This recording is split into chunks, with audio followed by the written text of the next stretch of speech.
So I didn't do it. I said last night at 8 o'clock I had to move because there was a sign between 8 to 10, sweeping of the streets. I didn't move, I was sleeping. I actually even didn't sleep. I was watching UFC fights that I downloaded before. So I got a ticket. 47 buckaroos. And it says, not obeying the sign, sweep streets. So that's something to learn about. You can stay on the streets, just obey the signs. Even the police told me earlier, you need a permit to park there, probably overnight. But I didn't get the ticket for that,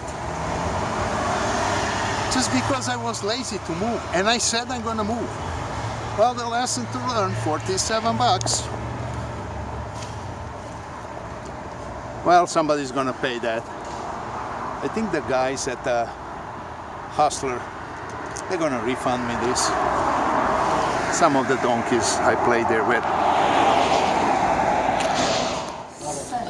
And let me tell you, they did it.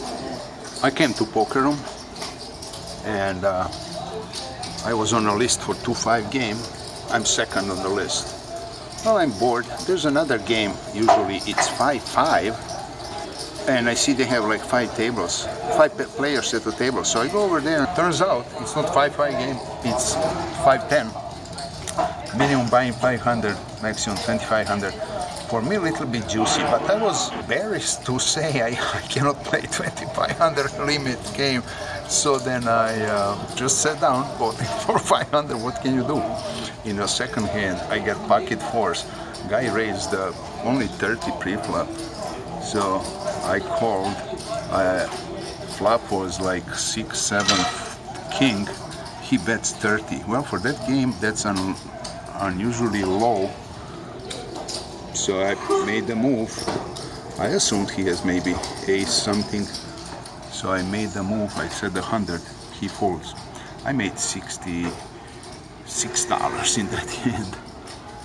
And as you can see, I have chip rack full of $500, and on the side they're smaller. That's my winning, $60. That pays for my ticket. I ordered a breakfast and moved to 2-5 game.